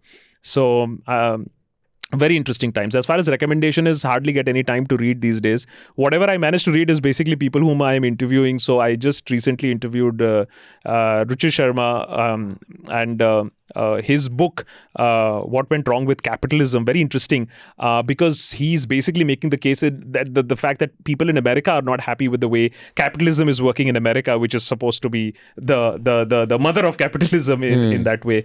And very interesting echoes between what happened in America and what could happen in India. The concentration of the entire capitalistic system, the government favoring only a few, leaving large sections of people, the interventionism of the government, which is growing by the day. Very, very, very fascinating case study being made there, and the mistakes that India should definitely avoid. So yeah, that's what I'm reading right now. Right. Since we talk so much about journalism, my recommendation would be one of my favorite pieces on journalism ever, Loving Lies. It's on journalist's most notorious fraudster, Stephen Glass. It's really beautifully written. It's about his plagiarism, his lies, how he got caught, and what happens next. It's beautiful.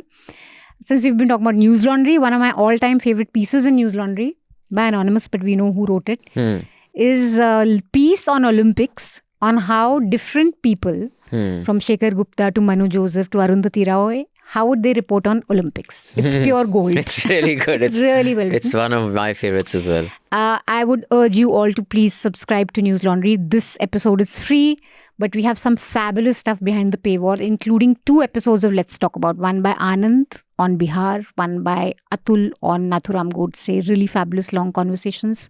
2 of my interviews I want to plug. One with Hilal, who I think you all may have read. We've had him on Hafta also twice, I think. He's just someone who really makes you think interestingly about things. He's a really interesting mind. So catch that conversation. And I have a conversation coming up with Ikra, who's a member of parliament. She's one of the youngest to have been elected this session. Again, a very interesting conversation. So subscribe and access all these behind the paywall goodies that we have for you. Right. And my recommendations are 2 old pieces on Newslaundry, and I thought I'd recommend them and I'd urge you to read them. One is written in 2014, June. This is about 2 years after we had just started and we were kind of making systems in place. It's called Our Position on Newslaundry, and it explains what is the Newslaundry position, quote unquote.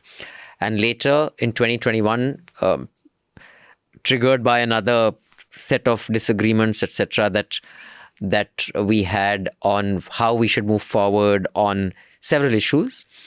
And also it was our anniversary, a 10-year anniversary, why we don't have a Newslaundry editorial position. So these 2 pieces are what I would recommend. And the song I'm going to leave you with is something that I think everybody expects their news giver to give them. I think Mr. Mukesh Ambani expects that from his anchors. Modi expects that from his anchors. Our subscribers expect that from us. But I think a good news organization is someone who does not sing that song. But these days, most people are singing that song. So I will. A very twisted paheli. So I will leave you with that song. Enjoy it. Thank you so much, Dhanya, for your time. I hope you invite me for your first episode of your podcast, which then shall become also 500 episodes old.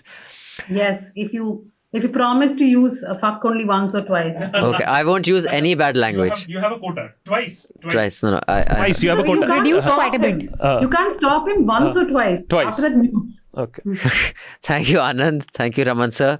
Thank you. Akash, for spending so much time. Guys, do contribute to Patreon. The link is in the show notes below. Akash does some important and wonderful work. He had a very robust and successful stint as an anchor. He, Arnab, Rahul, Shiv Shankar all used to sit together and anchor More stuff. importantly, radio. And then in radio, He was and on then the he business, left. making And I remember when money. he left, I will not take names, but I remember there was this one particular spoof about a big leader, and he said, they don't allow me to carry it. I cannot stay here any longer. He could have been a very well-paid executive towing the line. He didn't, and he jumped, and the safety net is you guys. And if you guys don't catch the guy, no one else is going to jump again. So do contribute. Thank you, Manisha, and thank you to our wonderful producer, Aryan, and our sound recordist, Naresh. We shall read all the emails next episode. There are lots of emails, and we are planning Let's Talk About on trans issues, because there's a lot of feedback that's come on that. And in fact, one wonderful professor, I think she's a psychologist also, psychotherapist, we are getting her to help us put a panel together to discuss this, so it can inform us all, especially me, a little better on the complexities of this issue. But yes, all the mails will be read next time.